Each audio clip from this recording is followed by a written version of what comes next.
Good afternoon. I'm Jim Eskin. And on behalf of Eskin Fundraising Training, it's my pleasure and privilege to welcome you to our 108th Nonprofit Empowerment Webinar. It's a great pleasure. I'm going to introduce our guest now. You know, American philanthropy is a vast empire of $500 billion a year. And if I put enough batteries into my calculator, that works out to $1.4 billion each and every day of the year. Now, international causes, Giving USA tracks where the money comes in and where it goes out. International causes gets about 6%. And so that's a chunk of money. But keep in perspective, there are about 750 million people that in our world that are struggling to survive in extreme poverty conditions. And most of them are, Kacy, am I pronouncing this right? The sub-Saharan Africa and Southern Asia. And this means that they don't have the resources to eat. They can't afford to send their children to school. They lack access to medical supplies. And so we're going to talk about they lack access to safe, clean drinking water. Okay. And it's really hard to lead a life without drinking water. And the question we're posing, can we support both domestic and global challenges? And the answer is yes, according to visionary nonprofits like Water4, that has the mission of eradicating the world's water crisis through local sustainable businesses and fostering independence, which is now, and they've already supplied, Kacy, fact check me, over 2 million people in Africa with clean water. Our subject matter expert is Kacy Lowe. She is the Senior Director of Development for Water4. She has a distinguished background in advancement and fundraising, and we have discussed, I'm completely going to skip that so we can get into more of a dialogue about giving internationally. So, Kacy, if you're okay, I'd like to start with the Q&A. Sounds great. Thanks, Jim. First of all, welcome. And I forgot to say, you are in Oklahoma City. What is the weather like in Oklahoma City, and how is the Lowe family doing? The Lowe family's doing great today. The weather is still warmer than we might like it to be in Oklahoma, and it is windy today, which is pretty standard here. So pretty normal Oklahoma October day for us. Okay, that sounds good. Okay, Kacy, let's start our Q&A. And as I told our audience, if you need some clarification on one of the answers that or the questions I'm raising, you can enter the discussion. And by the way, Kacy, in our audience, we have professional staff, we have board members, we have CEOs, we have executive directors, directors of development, volunteers, and donors. It really is the nonprofit family. And it's glad to say we're growing our geographic. It started more in South Texas. And at last count, we had people from 25 states participating. So we call it our learning community because we're trying to share information and learn and grow together. Okay, let's put you in the hot seat, okay? Kacy, question number one. With so many pressing challenges facing us right here in the United States, why should we share our limited philanthropic resources with the rest of the world like Africa? Sure. This is a great question. And it's one I think that comes up for a lot of us that work in the international charitable space. The reality is, as technology advances and as we move into the future, the world is a much smaller place than it used to be. There's really, it's hard to make the distinction between local and global anymore. Consider how closely tied we are to really all corners of the earth. And I think that there are a lot of issues that transcend geographic borders. I know, for example, children and the protection of children, the safety of children, the health of children is one that is a passion for a number of people when they look at their own communities, when they look at their own families, and then when they consider other children living across the world. You know, children under 18 years of age account for half of the people living in poverty in the world, 566 million Mm, kids living in poverty. The rate for poverty for children is 27% or greater, while for adults, it's only 13%. mm. And these are statistics from the UN Development Program's multidimensional poverty index. And so we see a lot of donors who are really passionate about impacting the issues that they see in their own communities more broadly than just within their community. Mm.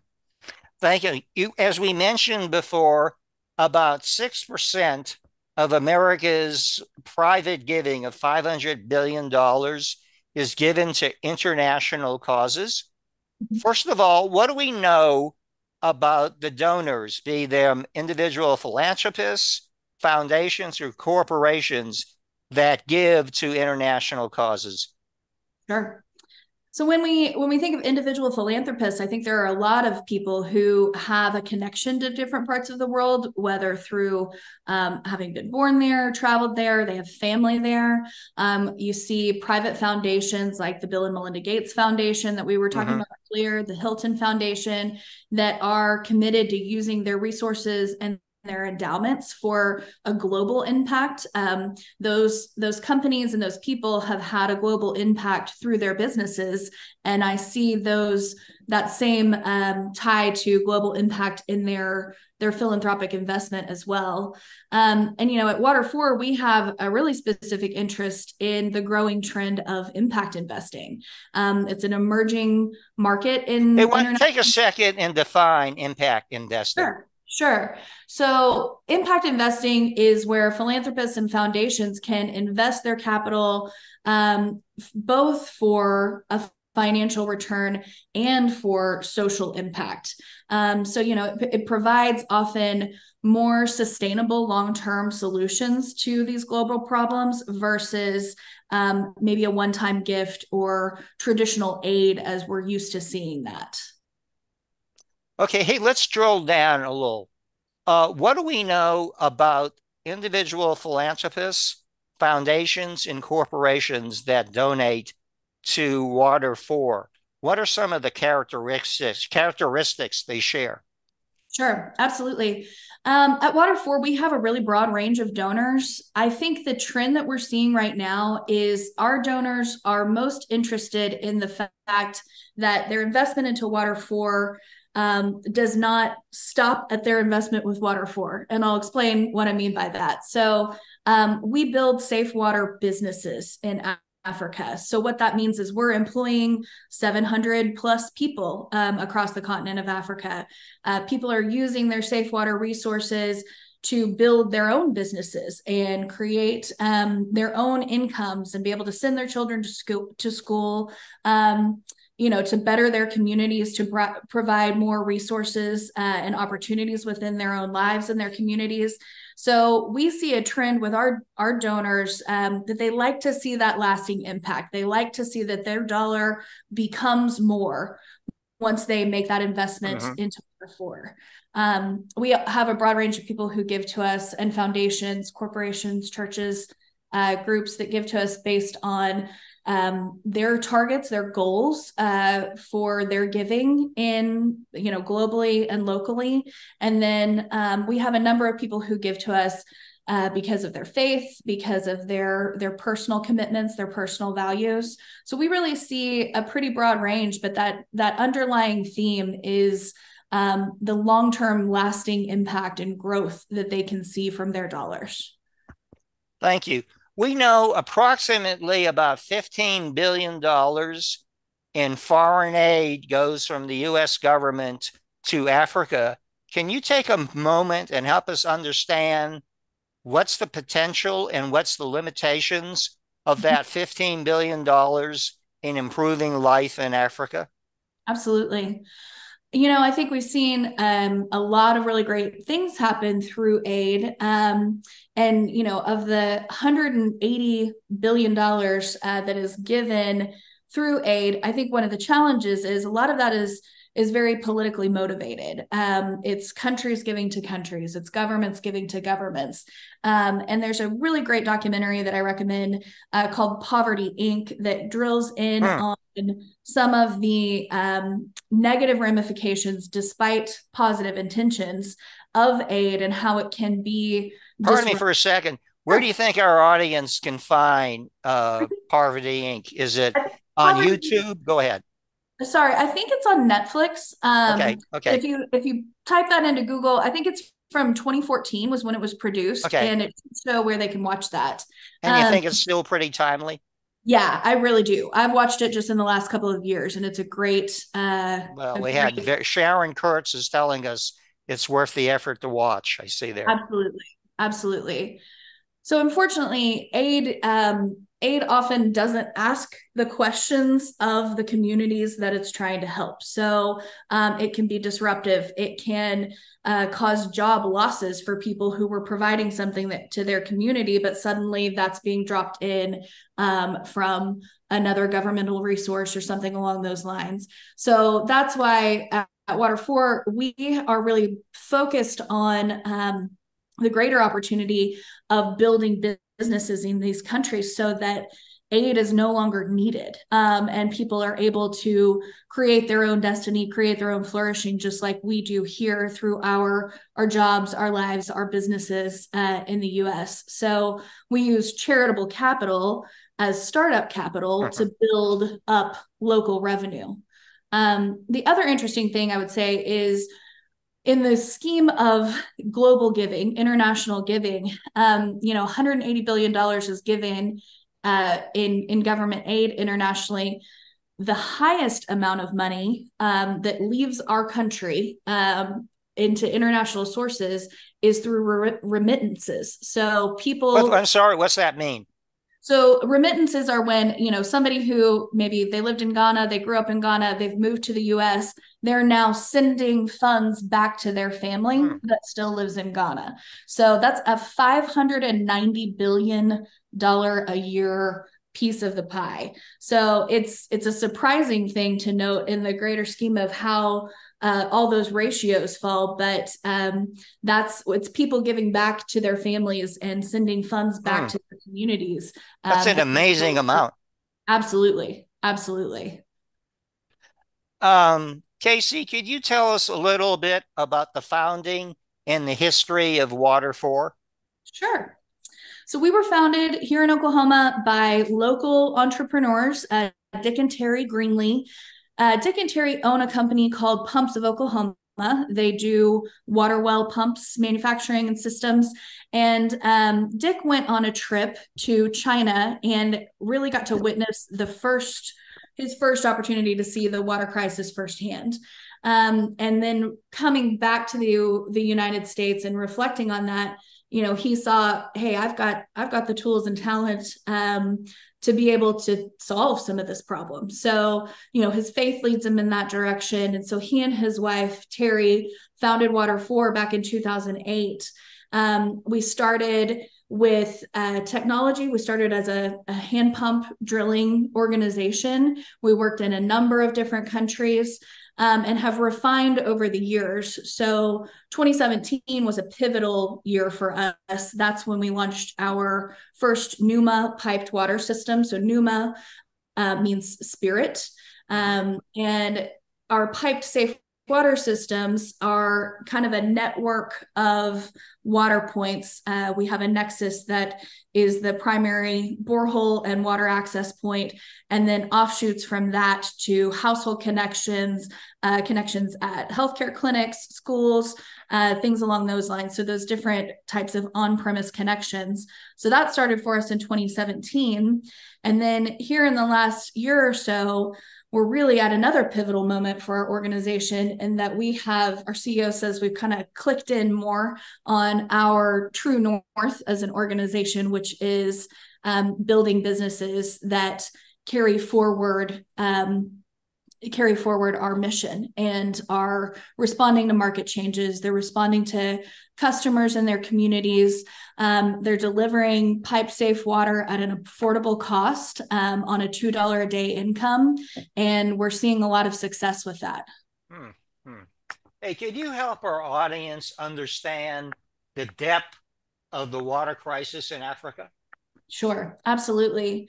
So I think, when people think about the water crisis, there's a clear picture that comes into your mind. I think what people don't always consider are the offshoot ramifications of the water crisis. So waterborne illness is one of the most prevalent and most obvious pieces. And unfortunately, children are dying every day from lack of safe water access.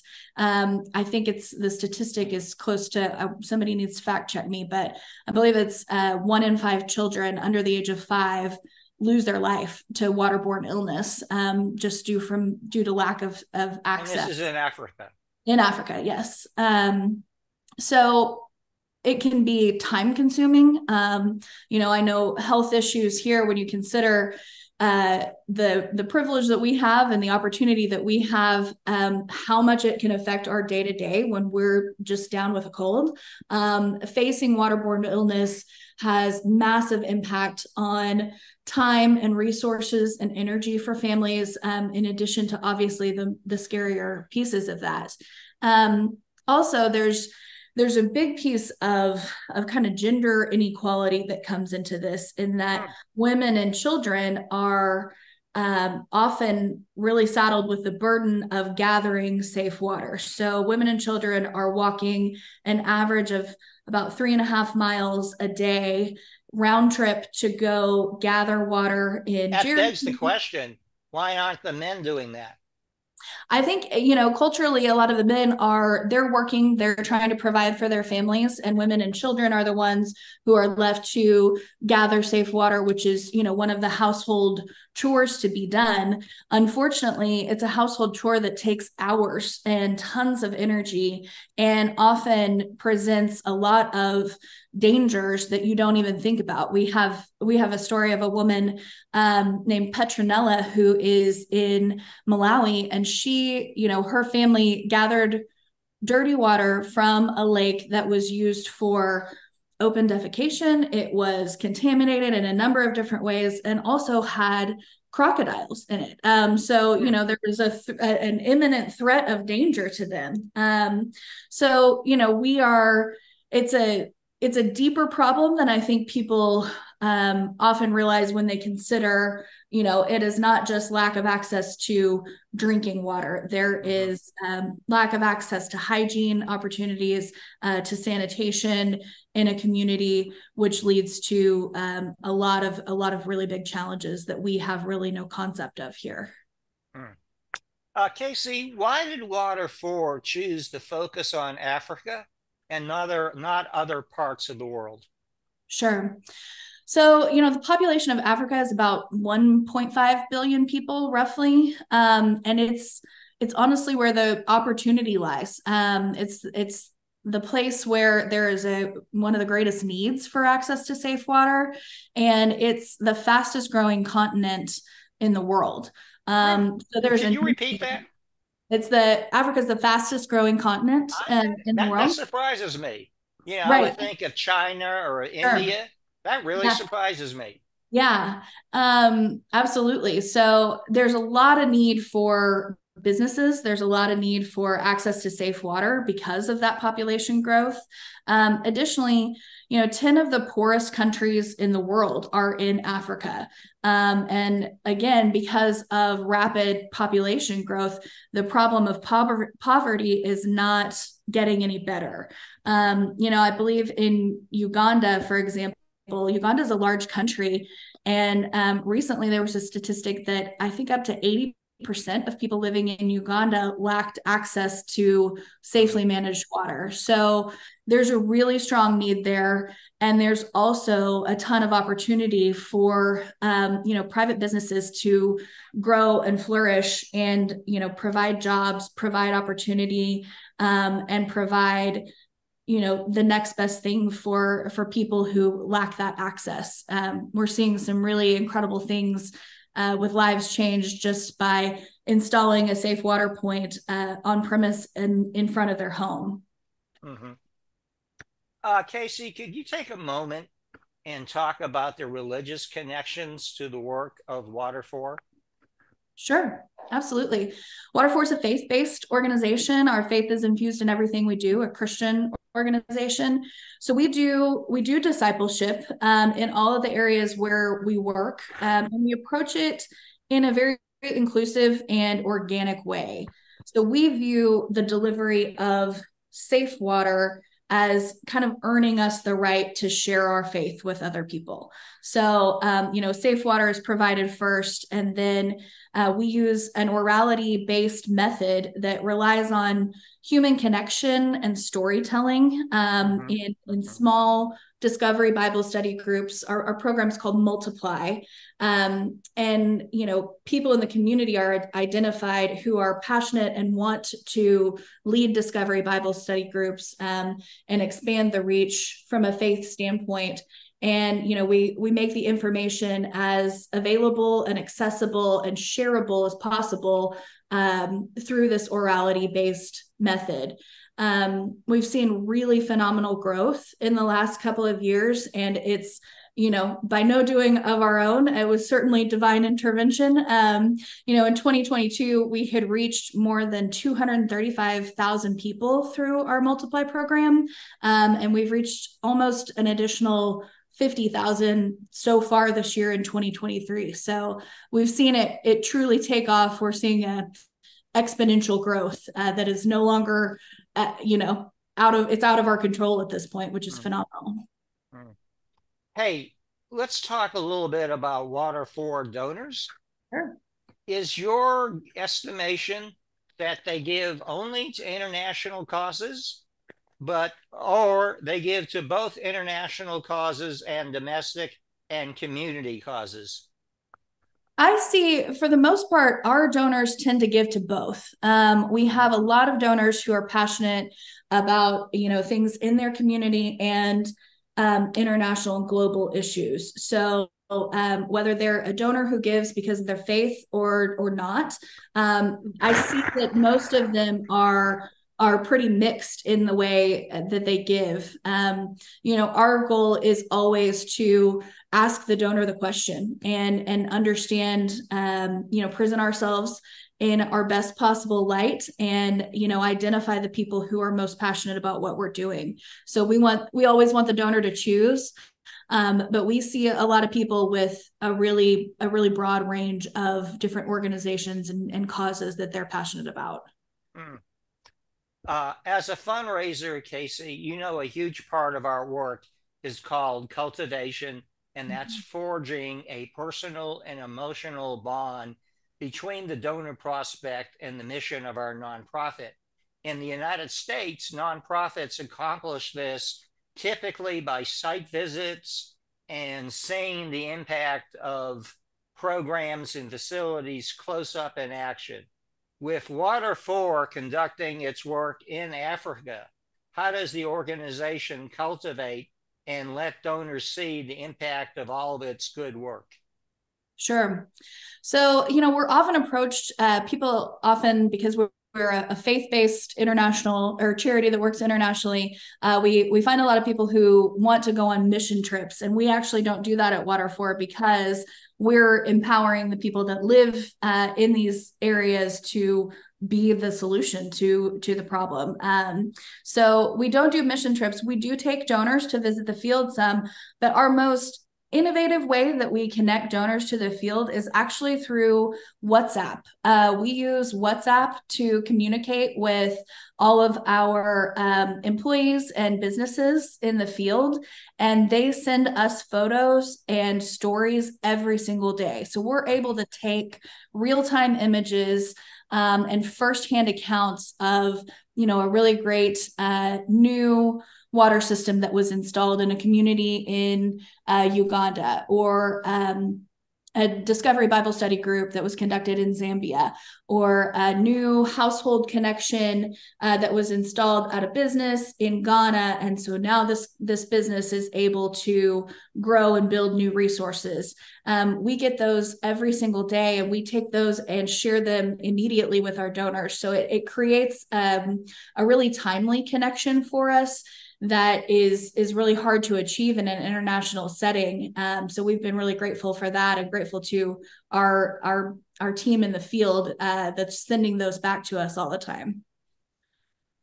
You know, the goal of providing, how big did you say uh, Africa 1.5 was? billion. 1.5 billion. You Mm-hmm. know, the goal of providing plentiful clean water in Africa seems like an insurmountable challenge. What is the data indicating that this huge challenge can be met? Sure. So there has been improvement. There's a statistic from the Joint Monitoring Program for water supply that the percentage of people with access to at least basic safe drinking water services in sub-Saharan Africa has increased from, it was at 49% in 2000 up to 65% in 2017. So there is progress, but alongside that, the United Nations Sustainable Development Goals, we fall into SDG 6, which is water. The goal is to have everyone on the planet with access to safely managed water by 2030. And unfortunately, that doesn't look like we're turning in Yeah. that direction at And the then I see moment. your goal is to get to 7 million. You're right now at 2 million. Your goal by 2030 is to get to 7 million people. 7 million and beyond, honestly. We look at the way the water crisis has been approached, and it does seem like an insurmountable challenge. So we're big believers that the definition of insanity is doing the same thing over and over again, expecting a different Mm, result. So that's why we have this innovative approach of scaling businesses mm, that are delivering safe water and are responding quickly to market needs. They're listening to their customers and to the communities where they're working, just like we as customers provide feedback to the people we make purchases from. So we see that people vote with their dollars, and we believe in giving those customers of safe water the power to purchase what they need and use it how they want to use it. And again, we're excited to have been able to make that accessible to people living on a $2 a day income. mm, mm. Hey, what do you say we take a few minutes and let's try to get some of our learning community of volunteer and professional nonprofit leaders into the discussion. First of all, John, do we have Randa Luna there? Randa's in Austin, Texas, and Yeah. she is a regional representative of Water4.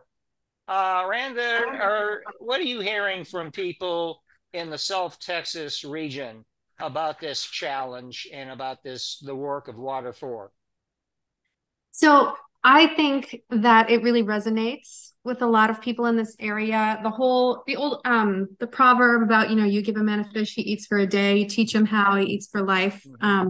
That whole idea of self-sufficiency and long-term sustainability on something like that really resonates in this part of the world, I think, or that's my experience and what I've heard the most. So I really admire that mission and just the wisdom that we're helping empower people with. Mm-hmm. Mm-hmm. Okay, let's jump around. I know we have Marv Leroy queued up. Marv is the founder and CEO of the Institute for Philanthropic Excellence.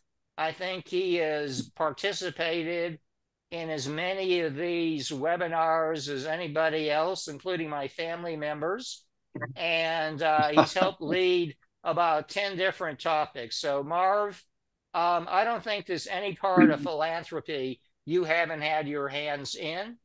Could you talk a little about your experience with people who support international causes with their time, talent, and treasure? Sure, and I just want to say quickly, the debt of gratitude we all owe you and your expanding network for continuing these dialogues and conversations. This one is obviously critically important, especially with the U.S.'s position on the world stage. We were just reminded yet again of the importance of having a strong United States in the world, and our ability in the philanthropic sector to participate in those critical moments couldn't possibly be undervalued or undersold. So I think that it's timely, as all of your webinars seem to be. Thank you. But the Institute has had just an extraordinary experience. And for those of you who have known us for a while, we're a boutique consulting group that works with nonprofits all across the country. So we're relatively small, but we work with great organizations, maybe 15 to 20 at a time. And in the consulting world, that's a relatively small number. Small, by the way. Didn't you tell me you have about 40 coaches now? Yeah, we have 40, actually 42 of us now. I don't call you small anymore. And yeah, we make a big impact. Your hands on about 100 projects. Well, I think we're going to move you up from AA to AAA. How's that? Well, being an old ball player, I appreciate that. Yeah, we've helped over 100 organizations in our decade of service in the space, so we're really proud of that. But our international projects have been really rewarding and fulfilling to have worked with, obviously now Water4 and Kacy and her team, and to be able to have 5 of us as the Institute team working with them is a great joy, and we're going to make some significant impact. To work with people like Rich Klopp, who is Kacy's colleague there. Rich and I have done projects in other places. Water for Good is another international organization that he had been and still actually involved with a little bit. The National Peace Corps Association, Kings Hill House of Prayer. I mean, the whole spectrum of nonprofits has its fingers into international projects. Obviously, not all of them have that element, but we make a big difference in the world in the nonprofit sector, not just government to government, as was noted earlier. And I think it's important that these organizations exist in doing great work in the world of water services. And I love Water4 in that it's not just about providing water and drilling wells. It's about lifting people up, bringing them out of extreme poverty, giving them a chance to be successful business people. The National Peace Corps Association has preached for years. It isn't about handouts, it's about hand up. If Leah had been on, and I'm shocked that she missed an opportunity to have a moment with the webinar, working with Choice Humanitarian, her previous organization in Salt Lake City, they were all about extreme poverty and working in villages in 8 different countries around the world. All of these organizations have huge impact, and I really thought your question earlier was really, on the mark. We make great impact, but it's a big world, and there are so many issues that have to be addressed. And it's getting Are we possibly doing enough? Yeah, and you make your difference where you can. You make your difference in whatever way you can and at whatever level you can. And you, at the end of the day, you feel good about what you've done. You've helped individuals and their families and small communities. And, we get up every day and we keep doing it until we help as many people as we can. Thank you, Marv. And again, thank you for the leadership you have provided the nonprofit sector with the formation and the growth of the Institute for Philanthropic Excellence. So I'm going to continue. Kacy, take a few minutes to describe the role of technology in Water4's business model. Sure. So Water4 started early in our organization's history. There was a new pump design, a patented design that reduced the breakable moving parts. I'm the development director. I'm not the technical expert, but we started with piped water technology and focusing on that, thinking that, that piece of machinery, that piece of equipment was going to be the solution long-term. The reality is that there is no machine that doesn't break, unfortunately. So all machines require humans to maintain them, to keep them moving, keep them going. So that was a big moment for us to really look at how we needed to focus on people and engaging people living in the water crisis in solving the problem itself. So, we offer in some circumstances, what we call pump insurance agreements. So in smaller communities, more rural communities, we have hand pump wells, and those are put under insurance. So a community is not left to know how or follow a manual or something along those lines to fix their broken well when it inevitably breaks, an average of 10 to 12 months after it's installed. So pump insurance means that our team goes out and maintains the pump monthly. They replace the parts that get the most wear and tear, and then they're available to service that technology at the drop of a hat in case it does break.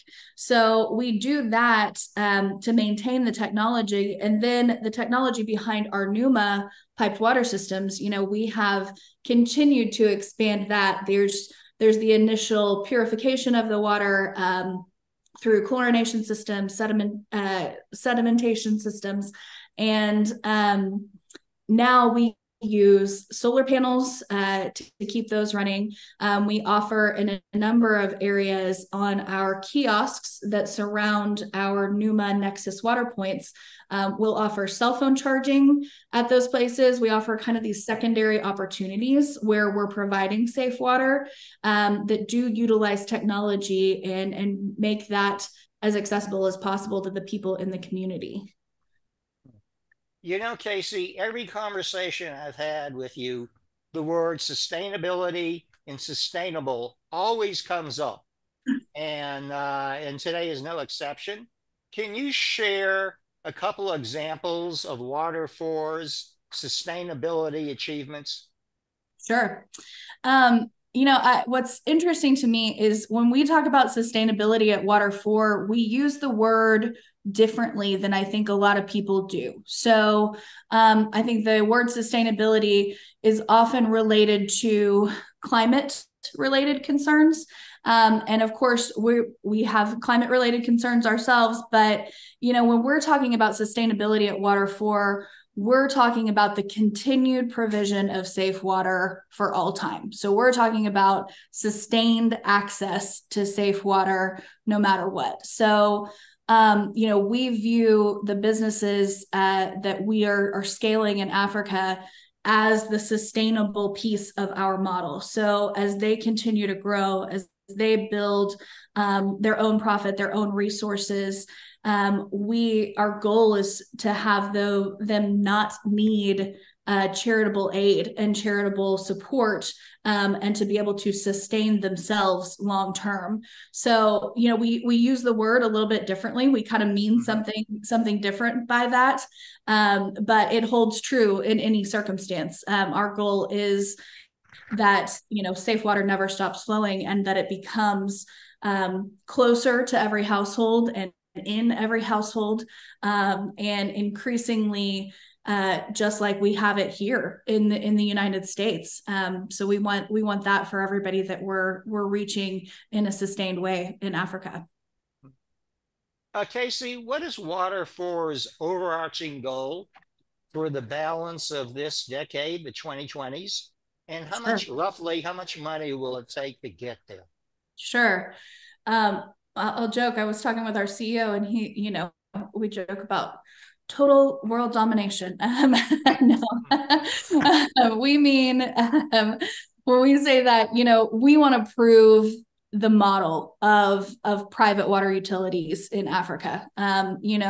We want to prove that we can shift the narrative from reliance on charitable resources and aid in these communities, which allows us to build and operate businesses that function at a lower cost and that adapt to solve customer problems and reply to market demand as needed, and to do so quickly.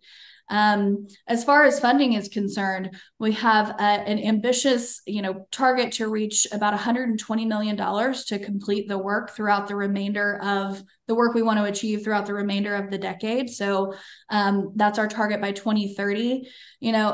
Our goal is really more about how fast we can scale, and versus when we can finish. So it's more of a growth algorithm. So, keeping the throttle down, keeping our growth at an accelerated rate and reaching more and more people every day, every month, every year. And we're really looking at, an average of about 20 to 40% growth every year over year moving forward.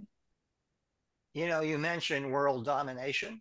Are there any plans to address the water crisis in other parts of the world? So, like I mentioned, Water4 early on worked in a lot of different places in smaller segments. I think when our CEO started back in roughly 2010, we were working in more than 30 countries. Right now, our focus, we've actually reduced in the quantity of areas that we're working over the last few years. And we've done so strategically. We really don't want to be a jack of all trades and a master of none. We want to prove and scale the model that we're working in, and show that it is the most viable and best solution to the water crisis. And we want to do that well in the areas that we're working. So right now, we're not planning on moving into other areas of the world. But as we gain ground and, hit our $120 million target and reach more and more people, hopefully we will continue to expand in the future. And providing clean water to, was it 1.5 billion people in Africa, is no small achievement. It is not. It is not. But we're moving towards it. We're excited about it. Yeah. I have to ask you this. How did the pandemic impact the progress of Water4? Sure. So, the pandemic was interesting in the nonprofit sector. I think it taught all of us in the charitable space a lot of lessons about diversifying revenue resources and things along those lines. For us at Water4, it was really interesting. Prior to the pandemic, we had a lot more travel from our headquarters staff to Africa to do training, to do maintenance checks, things along those lines, to work closely with our partners in the field. What the pandemic taught us was really that there was a higher level of independence and efficiency available that we hadn't accessed yet. So we were able to pivot, which I know was the hot button word. It almost sounds like there was a silver lining. I think there really was. We got to a point where a lot more of our work was able to be done via Zoom and online work and video calls with our team. And then, again, being more efficient with our training, being more concise with our travel has been really a big benefit for us. We are hyper-focused on empowering and training really phenomenal employees and team members in Africa. And, I think to have the ability to travel reduced so significantly really pushed us forward in a good direction to being able to use technology to do so. Very interesting. I'm going to put you on the spot. Are there any parts of the United States that seem to be more receptive to supporting Water4 with their time, talent, and treasure? I think by virtue of the fact that we were founded here in Oklahoma, we have a really strong base of donors here in Oklahoma. And when you consider the fact that we're a faith-based organization, there are parts of the country that are we see a lot more faith-based donors come out of, but broadly, we really have a pretty wide range of donors from a geographic standpoint across the U.S. We have recently had, an increased amount of funding from the Pacific Northwest. We have a team member there, and it's interesting in the Seattle area where most of these donors are based.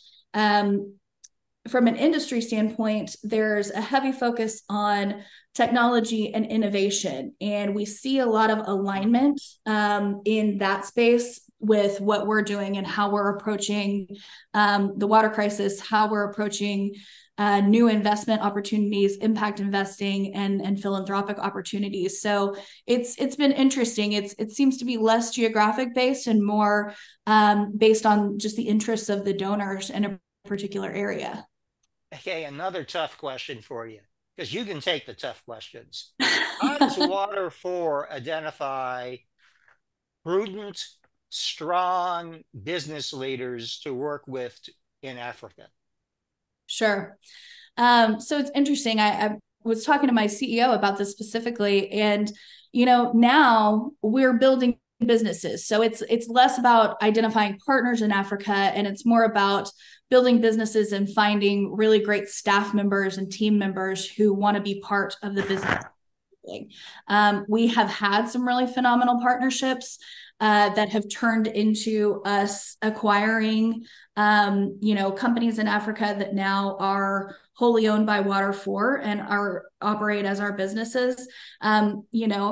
Our CEO, he jokes that we've kissed a lot of frogs over the years, and we've had things not work out in the past, but we've also had some really, really phenomenal people who are entrepreneurs. They are driven, they're excited about changing their community and building something great. And so that's been our history for the most part. And now as we move forward, growing businesses, we're just really excited to get to continue to employ more phenomenal people and provide that opportunity for people locally on the ground. Kacy, does Water4 collaborate with any other major nonprofits in the United States that share a common vision? Sure. Yeah, we've had partnerships over the years with a number of different nonprofits. A great example, a couple of years ago, we partnered with Living Water International, which is a large nonprofit, another faith-based nonprofit focused on delivering safe water based out of Houston. We partnered with them on some healthcare facilities, delivering safe water to healthcare facilities, in Uganda. Which was really phenomenal and was part of kind of the launching point for our business Forward East Africa that is based in Uganda now. We partner with Charity Water currently. We're doing some really great work in Sierra Leone through them. So we've had a number of successful partnerships with other nonprofits and like-minded groups over the years. Absolutely. If members of our audience, and let me explain, we're going to put a very brief summary of 5 main points on LinkedIn and Facebook, and that's going to happen literally minutes after the close of this webinar. And then we're going to post the recording on Facebook and LinkedIn about 10 a.m. tomorrow, because we realize more people watch these on demand than watch it live. But here's your tough question, Kacy. If we have members of the audience who would like to support Water4 with gifts of time, talent, and treasure, what should they do? Well, absolutely. Given my role, I should be able to answer that one pretty well. So I highly recommend people visit us at water4.org, learn about our impact. Our 2022 impact report is on there. And, of course, we are always taking donations.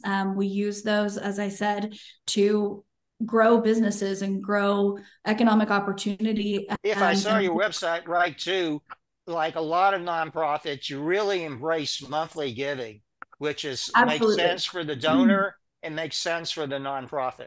Absolutely. We have a great monthly giving program called the Core. That's a really great opportunity. And then additionally, we are always looking for connectors, people to introduce us into new communities across the country. We want to expand our reach as much as possible. And we have some phenomenal opportunities if people are interested in bringing an event into their community. We recently hosted our local event called Water4. We have a format of that people have done in different parts of the country as a volunteer opportunity. So I certainly encourage people to visit the website, consider making a gift, consider sharing about Water4 through their social media, their social networks, and in their community, and reach out to us to identify really great customized ways that we can partner with people. Kacy, too, and you're really putting yourself out there to the public. Can I assume that anybody should feel free to either email you or call you on the information on the slide?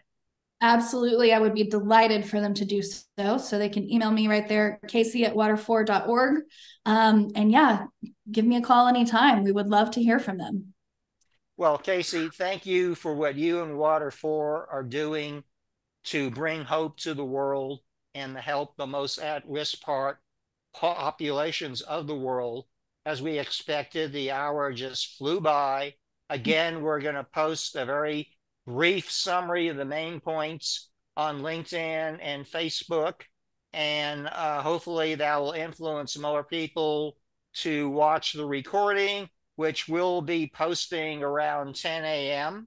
I want to thank our learning community of professional and volunteer nonprofit leaders for the wonderful work you're doing every day to touch, improve, and save more lives. Our hearts really go out to you. And this series continues on October 25th. The subject is winning grants. I know that's something that Water4 and international and domestic nonprofits alike want to learn more about. And we're featuring Alex Dunn, who is the founder of Millionaire Grant Lady. And again, the subject is winning grants. And to Kacy Lowe, again, thank you so much for the work you do to make the world better. And thank you for sharing the last hour. It has been a pleasure to speak to you. And, you know, I got to warn you, when you do such a good job, you know what we do? Chances are we're going to invite you back next year. Well, thank you so much, Jim, for having me. It has been an absolute pleasure. I'd be delighted to come back anytime. And you are so generous to put this on. I know as a nonprofit professional, these types of resources are invaluable. And so just thank you very much to you for doing this and for allowing me to be a part of it today.